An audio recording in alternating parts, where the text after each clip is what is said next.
Oke, sekarang kita ke bagian neurologi atau saraf ya. Kita tahu banyak sekali kasus neurologi itu stroke, perdarahan maupun non perdarahan. Itu terapinya dari hari ke berapa tuh dok? Sebenarnya prinsipnya kalau dari rehab medik itu asap juga Bu. Asap. Kalau stroke tergantung tensinya. Tergantung tensinya. Tapi yang harus dilakukan asap yang saya maksud di sini adalah kita ada istilah proper bed positioning. Proper bed positioning itu posisi yang tepat untuk pasien. Pasien stroke itu kan akan terjadi lumus paro ya Bu. Itu nanti ada periode namanya terjadinya tonus, periode Brandstrom kita bilangnya. Nah itu dia lama-lama jadi kaku. Nah supaya tidak terjadi posisi kontraktur, fleksi kontraktur, itu kita begitu dia kena stroke, kalau kita udah tahu oh lemes yang kiri, maka dia harus diposisikan. Di sini kita ganjel bantal, posisinya ekstensi, kakinya juga kita ekstensikan. Terus kemudian walaupun pasien tidak sadar, tetap harus kita lakukan itu. Terus kemudian pasien harus dialih baring 2 jam sekali untuk mencegah terjadinya dekubitus. Jadi alih baring itu miring kanan, telentang, miring kiri. Ya. Jadi berposisi berganti-ganti setiap 2 jam ya dok ya? Ya, kemudian itu dari hari pertama masuk? Dari hari pertama masuk. Oke, asap. Kalau dia tidak sadar, kemudian tensinya masih tinggi, kita lihat vital sign-nya tetap Bu. Vital sign-nya misalnya tensinya berapa, nadinya berapa, RM-nya berapa. Kalau tensinya masih 200 belum? Tensinya 200, positioning tetap dilakukan. Kita hanya melakukan positioning tok. Ya. Tapi kalau misalnya kita tensinya sudah 150, itu kita sudah berani menggerakkan secara pasif. Jadi di sini peran fisioterapis, pasien kan belum sadar misalnya ya Bu, kita sudah langsung latih. Iya, pasien yang tidak sadar itu biasa terjadi pada stroke yang perdarahan pemirsa ya. Jadi memang lebih berat kadang-kadang dibanding yang stroke infark ya atau bukan perdarahan. Dan itu sampai hari pulang tiap hari everyday di terapi dok? Ya, pada pasien rawat inap everyday di terapi. Tapi kalau yang SNH yang tidak pendarahan ya Bu, yang penyumbatan, itu biasanya hari pertama pun sudah kita latih dan harus sudah langsung otomatis kita alih baring. Kalau tadi kan kalau yang pendarahan kita cuman positioning, digerakkan pelan-pelan, alih baringnya pun harus pelan-pelan, dan mobilisasinya biasanya 2 minggu baru mobilisasi. Mobilisasi artinya pasien dilatih duduk, berdiri, jalan, dengan harapan lukanya sudah mulai terjadi penyembuhan luka. Tapi kalau pasien penyumbatan, hari pertama pun harus kita mulai mobilisasi Bu. Jadi dari hari pertama secara protokol di rumah sakit itu udah melibatkan dokter Evi gitu ya. Oke, dan itu sampai mereka pulang, sampai mereka kontrol di poli tetap continue ya dok ya? Untuk pasien-pasien stroke iya. Iya, karena tidak simsalabim pompi pahalayum kamren sembuh gitu ya pemirsa. Jadi perlu waktu dan kesabaran dari keluarga untuk melatih ya, karena tidak setiap hari ketemu fisioterapis di poliklinik, jadi di rumah harus dilatih sendiri. Ada dosisnya nggak dok? Misalnya latihan menggerakkan itu sehari minimum berapa kali berapa menit gitu? Ada. Jadi untuk pasien-pasien stroke adalah penyakit yang biasanya pemulihannya 3 bulan sampai 6 bulan. Itu kita harus edukasi pasien Bu.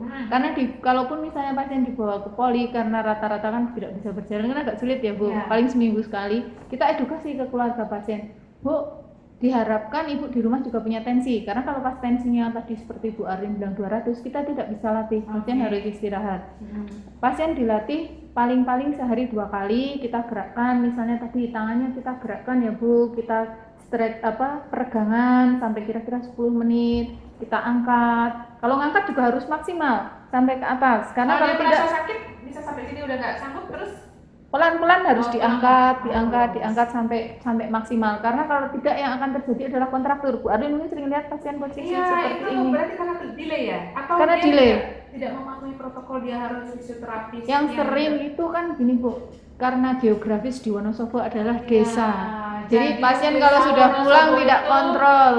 Isinya adalah gunung dan lembah. Jadi kayak Ninja Hattori gitu ya.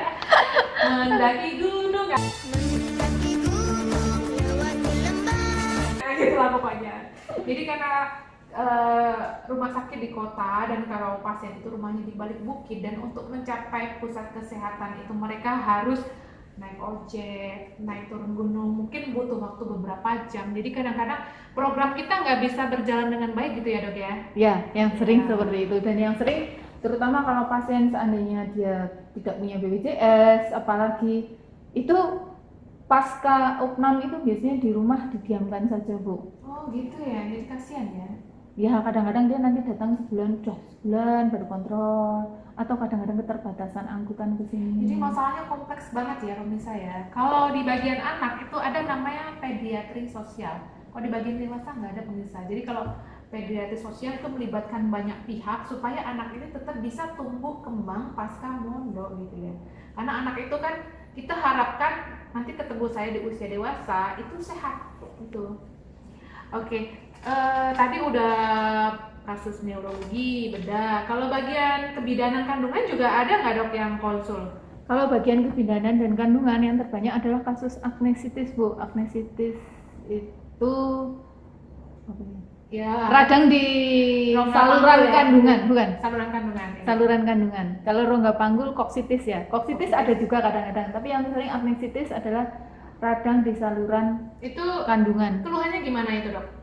Keluhannya Nyeri yang ya? sering nyeri di daerah pangkal paha Bu. Oke. Terus keputihan, Kebutuhan kronik ya? keputihan kronik Oke. kadang-kadang. Nah, padahal sudah diobati tidak sembuh-sembuh, tapi kadang-kadang akhirnya menimbulkan nyeri di perut bagian bawah. Oke. Itu Jadi yang itu sering. ternyata nggak cuma pakai obat ya, ada terapinya. Itu diapain itu dok? Biasanya kita lakukan pemanasan dengan diatermi. Diangat-angat ya. Ya, Kalau di kemudian- rumah bisa nggak? Pakai apa? Buli-buli air hangat gitu? Di rumah biasanya kita suruh pasien dikompres dengan air hangat. Air hangat Tapi kasih tetap botol. kasih botol. Oke. Tetap efeknya tapi kadang berbeda Bu. Beda Jadi ya, kita dengan tetap diatermi ya. diatermi itu kita lakukan selama 6 hari berturut-turut. Biasanya Jadi pasien datang tiap sudah hari. membaik. Iya, Di terapinya 15 menit, 10 menit? 15 menit. 15 menit Selama setiap hari 6 hari6 berturut-turut. Tetap dibantu obat juga berarti dok? Biasanya kalau misalnya dia ada seperti infeksi gatal, terus ada keputihannya keruh, biasanya dari dokter Opjun pasien sudah membawa obat. Putihan yang keruh. Oke. Oh, satu lagi kalau Opjun yang sering adalah nyeri pinggang pada saat hamil, karena mungkin kan posisi struktur Iya. tubuh berubah, atau pasca persalinan. Atau pasca operasi SC? Pasca SC ada juga. Ada juga. Yang pasca persalinan itu misalnya posisi litotomi kan pasiennya kan seperti itu. Jadi Iya. dia bayinya bisa, terutama pada bayi besar posisi yang tertentu itu bisa. Iya. Sama kadang-kadang kalau dia Bayi besar itu batasannya 4 kg atau 4.000 gram menurut saya, itu bayi besar. Kalau di bawah itu masih normal. yang sering ada itu pasien pasca episiotomi. Jadi Episiotomi inkontinuen. itu kalau pasien mau melahirkan itu dikunci. Di- Tapi sekarang apa masih protokolnya episiotomi ya? Selama saya praktek di Wonosobo itu ada pasien yang dikonsulkan karena dia pasca episiotomi di bidan, Ya. kemudian terjadi inkontinensia urin karena sama bidannya dijahitnya terlalu. Terlalu rapat. Ya, sekarang sebenarnya kayaknya protokolnya setahu saya tidak ada Bu. Tidak. Jadi zaman lama itu masih setiap, apalagi kalau grafik ya, hamil yang pertama sebelum bayi keluar itu akan ada penguntingan daerah perineum ya. Tapi sekarang protokolnya udah dirubah. Ternyata alamiah saja ya. Kalau akhirnya dia dirobek ya udah ya nanti dijahit gitu ya. Nah itu kan yang terjadi kasusnya dulu saya pernah 2 kali atau 3 kali itu karena bidannya mungkin karena dia dilakukan episiotomi, mungkin bidan lama masih mengerjakan ya Bu di Ya. desa kan ini rata-rata di epis dijahit, tapi kayaknya menjahitnya terlalu Jadi banyak yang ngejahit gitu ya. kemungkinan jadi pasiennya nggak bisa pipis. Wah, itu jadi salah satu komplikasi penjahitan. Jadi kalau ibu-ibu istilahnya kemarin waktu habis melahirkan diobras gitu ya. Betul Bu. Oke, terus gini nih, kalau tadi dokter sebut yang dokter bekerja sama dengan terapi wicara ya, beliau-beliau itu membantu kasus apa aja dok? Terapis wicara di sini yang terbanyak dibantu adalah pada pasien stroke dan Ya. pasien anak-anak dengan gangguan tumbuh kembang. Pasien stroke tadi terutama biasanya mereka kan ada gangguan menelan juga Bu selain Ya. untuk gangguan bicara. Gangguan bicara yang sering kan pelo, dysarthria. Itu biasanya kita sambil fisioterapi kita kerjakan terapi wicara. Terus biasanya mereka kalau misalnya mengenai nervus ke-9 10 itu Ya. akan terjadi disfagia, gangguan menelan kan kalau mereka minum yang Keselak-selak ya, keselak-selak misalnya. yang sering ya itu biasanya kita terlatih di terapi bicara juga. Kalau untuk anak-anak biasanya terutama anak-anak yang punya keterlambatan perkembangan. Jadi berarti bicara A, I, U, E, O gitu ya, misalnya ya? Atau gimana sih ya? Saya nggak ada gambaran nih. Tergantung Bu, biasanya kita analisa dulu. Kan gangguan bicaranya itu bisa karena mungkin lidahnya yang sulit bergerak atau di sininya pita suaranya yang terganggu. Itu termasuk yang Bu Arin bilang A, I, U, E, O, itu bisa kita latih juga. Biasanya memang huruf hidup adalah yang paling gampang diucapkan oleh pasien dengan gangguan bicara. Tapi setelah itu nanti dilatih huruf-huruf, terutama pasien biasanya yang sulit mengucapkan adalah R, L, T, misalnya gitu. Tapi ini dari kecil nggak bisa ngomong R. Orang bule semua nggak bisa ngomong R ya. Itu bukan keterlambatan bicara R ya, bukan ya. Tapi sebenarnya kalau di fisioterapi, kalau seandainya ya Bu Arin nanti ketemu, tapi harus di bawah usia 5 tahun lah Bu. Itu misalnya ada anak kecil yang pelo, ibu suruh ke terapis bicara, itu bisa Bu? Bisa ya? Masih bisa. Jadi pemirsa yang saya tahu ya, kadang-kadang tuh gini orang tua, anak-anak ngobrol sama kita dipelo-peloin. Adik misalnya, cimanya, misalnya gitu ya. Betul. Kadang-kadang kita sendiri yang mengikuti bahasa anak. Mengikuti bahasa anak, padahal itu sebenarnya salah ya? Salah. Dia harus diajari bagaimana bicara yang betul dengan lafal yang benar. Iya Bu, itu yang saya sering anjurkan ke orang tua pasien. Biasanya udah anaknya ngomongnya nggak jelas, ibunya ikut-ikutan lagi. Jadi tambah nggak jelas pemirsa. Ya, tadi fungsi seorang terapis bicara ya. Pada autis, pada Down syndrome, biasanya semua memang terlambat ya. Biasanya semuanya terlambat. Oke. Terus kalau kasus kanker juga ada nggak dok yang bekerja? Dokter bisa bantu apa pada kasus kanker? Ada kasus kanker, biasanya pasien kan mengalami nyeri yang berlebihan, Bu. Nyeri berlebihan, terutama kalau misalnya pas udah metastase. Pada saat awal sebelum metastase pun biasanya pasien kadang-kadang mengalami nyeri. Kasus yang sering adalah kalau di Wonosobo itu kanker payudara, Bu. Jadi pemirsa, kanker payudara bisa menimbulkan penyebaran atau metastase yang dimaksud Dr. Evi tadi. Bisa ke banyak organ, misalnya ke otak, ke paru, ke liver, ke tulang, dan itu yang menjadi masalah pada pasien kanker adalah pain atau nyeri. Ya, jadi dokter akan membantu bagaimana caranya supaya nyerinya nggak sangat. Iya, biasanya yang sering itu ya pasien jadinya karena nyerinya di sini atau misalnya dia di mastektomi, payudaranya diangkat Bu, bahunya jadi sulit bergerak karena itu terjadi ini loh habis kontraktur di daerah ketiak. Jadi dia di sini dia sulit menggerakkan tangan ke atas, akhirnya terjadi brachialgia, nyeri menjalar ke sini. Kemudian kadang-kadang kalau misalnya dia menjalar ke paru, pasien akan menjadi sesak. Pasti. Terus kadang-kadang juga ada yang jadi cervical syndrome. Jadi kalau dibilang dokter diapakan itu yang biasanya kita lakukan karena tidak boleh dilakukan diatomi, kita hanya melakukan penyiraman dengan inframerah dan TENS. TENS itu trans electro nerve stimulation, itu memblok nyeri di pangkal gate sistemnya. Jadi di pangkalnya itu kita blok dengan TENS supaya tidak terjadi penjalaran nyeri. Oke, itu ya pemirsa ya. Jadi nanti kapan-kapan juga saya ingin ngobrol dengan dokter Kotor yang udah ngambil fellowship di bidang pain ya. Ternyata dokter Evi bisa membantu untuk mobilisasi secara motorik ya pada bagian-bagian. Karena kalau misalnya habis kena angkat payudara, kemudian payudara yang diangkat, itu ada di posisi bekas jahitan itu akan kadang jadi keloid dan sulit menggerakkan sendi-sendi di sekitarnya gitu ya dok ya? Iya. Oke. Untuk kanker berarti terutama di bidang pain dan sesak. Terutama di bidang pain dan sesak kalau untuk kanker. Kalau sesak tadi dibantu alat ya, TENS tadi ya? Enggak, kalau sesak kita ajarin pasien untuk latihan pernafasan, breathing exercise, latihan batuk empati. Kalau latihan pernafasan misalnya ya Bu, terutama untuk pasien tidak cuma untuk pasien dari payudara, untuk pasien PPOK segala. Kalau kita misalnya naik nafas itu namanya pulse lift breathing ya Bu. Yang itu bibirnya seperti meniup botol. Kalau kita menarik nafas itu lewat hidung, kita tahan sampai 10 menit, kemudian kita 10 detik, sorry, salah. Maaf, salah. 10 menit pasiennya gagal nafas. Oke. 10 detik. Kita hitung, kemudian pasien disuruh mengeluarkan lewat mulut seperti orang meniup botol. Perlu waktu nggak? Lebih lambat lagi? Lebih lambat lagi. Jadi kita pada saat menarik nafas pun harus lebih lambat, Bu, sambil menghitung 1, 2, 3, 4, 5, 6, 7, 8, 9, 10. Kemudian tahan dulu, Bu. Tidak boleh langsung dilepaskan. 1, 2, 3, 4, 5, 6, 7, 8, 9, 10. Kemudian Ibu lepaskan lewat mulutnya pelan-pelan, Bu. 10 detik juga? 10 detik juga.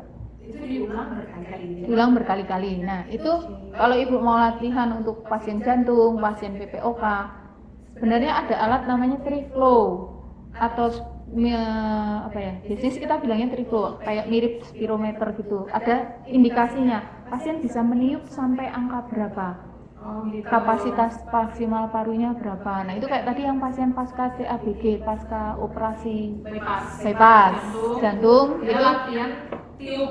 latihan tiup. Oke. Terus tadi Bu Arlin apa? Intinya untuk latihan pernafasan itu, Bu. Supaya nggak masuk sakit. Karena biasanya kan jadi napasnya cepat, pendek dan dangkal. Jadi itu nggak efektif ya untuk pertukaran oksigen. Iya, Bu. Oke. Sekarang kalau misalnya untuk menjadi seorang dokter FI itu harus satu sekolah di fakultas kedokteran jelas, kurang lebih 5 sampai 6 tahun ya, sama fase koas, nanti kemudian lanjut intensif.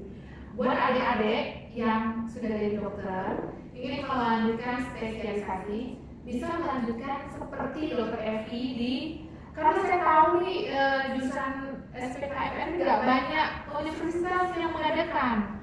Zaman saya dulu malah waktu saya masih residen dok, itu di Jogja tuh hanya ada 2 SPKFR melayani seluruh provinsi Jogja. Dan ternyata beliau-beliau masih termasuk melangkah di sini. Jadi yang berada di mana aja tuh dok yang ada? Saat ini pada awal berdiri itu hanya 3 center, Bu, yang ada. 3 center itu UI, UNER, dan UNER. Jadi di luar Pulau Jawa belum ada. Saat pertama kali. Oke. Terus kemudian itu tahun 89 kita, jadi SPKFR itu baru ada tahun 89. Saat itu gelarnya bukan SPKFR tapi SPRM, Rehabilitasi Medik. Oke.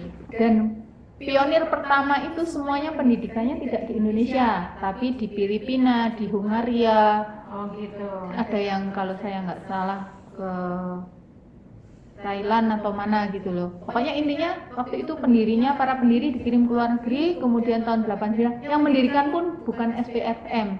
Yang mendirikan adalah Prof. Suharso dari Rumah Sakit Ortopedi Solo. Karena dia merasa pasien-pasien saya kok semuanya jadi kontraktor, ini harus gimana ya? Sedangkan fisioterapi saja tidak cukup, bagaimana untuk mengedukasi pasien? Jadi akhirnya dia mengirimkan orang-orangnya untuk sekolah pionir bagian SPKFR di 3 center. di 3 center saat itu. Kalau sekarang di mana, Undip, Dok? Udah banyak? Jaka UI, belum juga Bu, Undip, UI, UNER. Nah, Undip mengembangkan cabang 1 di Manado. Tapi kalau ujian saat Samratulangi, saat itu kalau ujian masih ke Undip. Kemudian UI mengembangkan cabang di Bandung jadi di Unpar ya, Unair, Pajajaran, Unpad, sorry. Di Unpad waktu itu masih menginduk di UI. Saat ini mereka baru setahun terakhir kalau nggak salah atau 2 tahun terakhir lepas. Residennya saat ujian selalu menginduk ke center, maksudnya misalnya ujian akhir gitu. Unpad kan belum boleh mengadakan ujian, dia menginduk ke UI. Tapi sekarang kayaknya sudah lepas.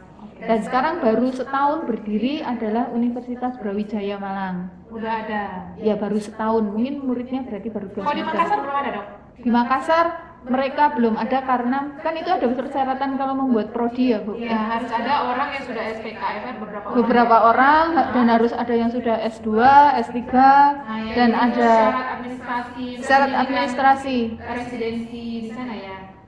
Betul. Jadi saat ini memang masih kesulitan dan saat ini yang sedang pengajuan adalah di UNS Solo. Tapi masih di Pulau Jawa ya, Sumatera belum ada ya dok ya? Sumatera belum ada. Ya buat adik-adik yang pengen silakan melanjutkan sekolah seperti dokter FI 8 semester ya dok ya? 8 semester. Jadi 4 tahun paling cepat. Jadi jangan hitung yang paling amat ya. Sekolahnya cepet ya. Oke, kalau untuk di bidang dokter itu ada spesialisasinya nggak? Kalau di penyakit dalam kan banyak tuh spesialis ginjal, liver, jantung, paru. Kalau dokter ada nggak? Di SPKFR sebenarnya ada subspesialisasi Bu Arlin. Ya. Cuman karena saat ini belum ada yang jalur resmi, jadi mereka belum ada gelar khusus, tapi paling dibilang konsulen anak, konsultan misalnya khusus anak, terus konsultan khusus paru, konsultan khusus rheumatologi, kemudian nyeri. Saat ini yang ada gelarnya nyeri adalah dari bagian khusus nyeri, FIPM ya. Tapi itu karena mereka biasanya mengambil gelar itu di luar negeri untuk konsulannya yang nyeri tersebut. Jadi yang udah dapat gelar itu semoga bisa membuat pelatihan-pelatihan atau fellowship ya. Jadi itu kayak dokter nanti sekolah lagi sekitar 1 tahun ya, atau 2 semester ya. Saat ini kalau untuk menjadi konsulan harus sekolah 4 semester Bu. 4 semester, jadi 2 tahun mantap. Gitu ya pemirsa ya. Saya berharap bincang-bincang kita ini bermanfaat buat pemirsa. Misalnya ada saudara atau tetangga atau putranya sendiri yang mengalami seperti diceritakan tadi, misalnya pada anak-anak kasus keterlambatan perkembangan motorik atau sensorik juga ya, telat bicara misalnya gitu, telat memahami apa yang dibicarakan. Bisa konsultasi. Kalau di rumah sakit karena bekerja sama dengan BPJS, maka yang mengkonsulkan ke dokter ini harus dari dokter spesialis ya dok ya? Iya. Tapi kalau non BPJS bisa langsung ketemu beliau. Dokter prakteknya di mana aja dok?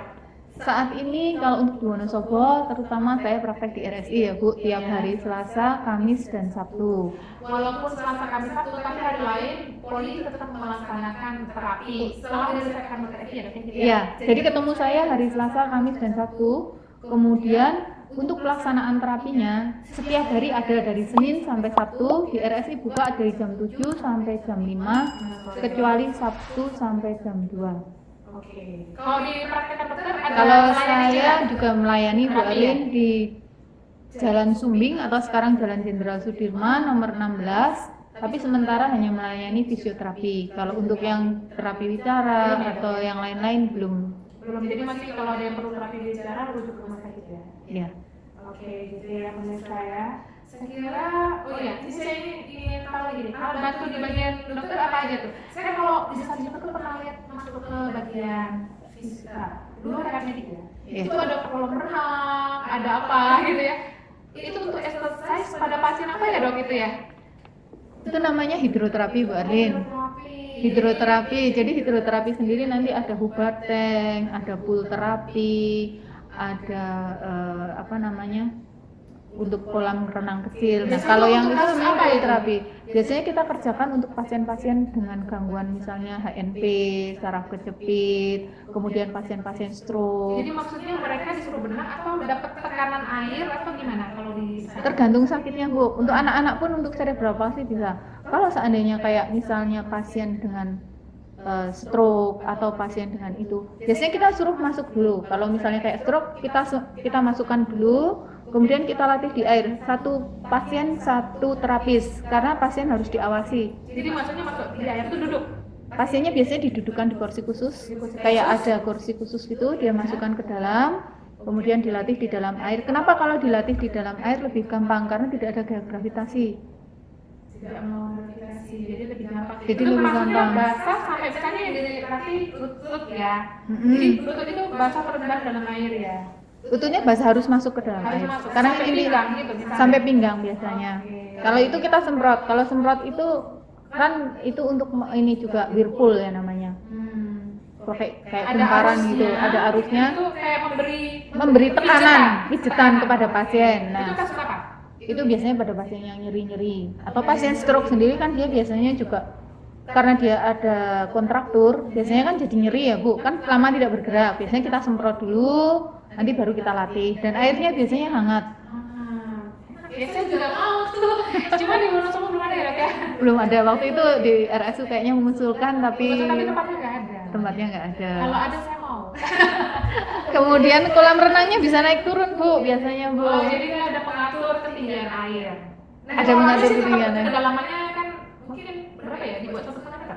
Kedalamannya paling dibuat 1 sampai 2 meter, tapi biasanya dia kan bertahap gitu Bu, miring. Iya, ada Nah, lantainya. kalau kayak yang saat ini yang bisa naik turun di Karyadi itu dia bisa, jadi ada hidroliknya, Oh ya. bisa dinaikkan oleh si terapis. Jadi pastinya bukan yang menaik ininya, tapi lantainya itu bisa naik turun. Menyesuaikan orangnya ya.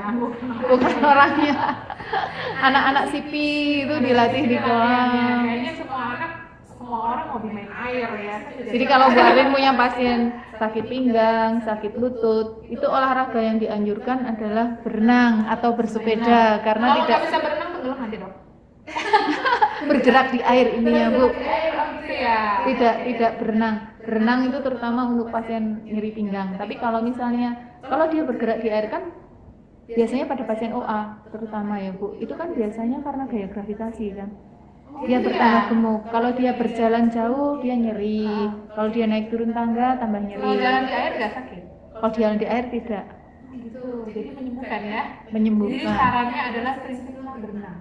Soalnya ini jangan pandemi Bu, nanti Nanti ya, pemirsa kita harapkan pandemi cepat berakhir ya.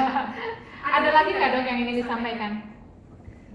Saya sih cuma ingin menyampaikan kalau misalnya pada pasien-pasien itu ada pasien stroke, terutama pasien-pasien pasca operasi atau anak-anak dengan keterlambatan pertumbuhan, secepat mungkin itu dibawa ke rehab medik karena penanganan yang lebih cepat itu akan lebih memberikan hasil yang lebih baik dibandingkan kalau misalnya pasien datang sudah terlambat, sudah lebih besar, atau kalau misalnya pada pasien stroke sudah tidak bisa bergerak, tangannya sudah terlanjur kaku. Jadi kita tetap menganjurkan supaya pasien itu digerakkan, dimobilisasi secepat mungkin. Jadi early detection, asap, terapi segera mungkin karena ada batasan golden period tadi untuk mendapatkan hasil seoptimal mungkin gitu ya dok ya. Iya. Oke. Cukup dok? Udah? Cukup Bu. Cukup ya. Oke. Alhamdulillah siang ini kita sudah mendapatkan banyak sekali ilmu. Terima kasih sekali dokter Evina kalian. Semoga selalu sehat ya dok ya. Amin. Oke.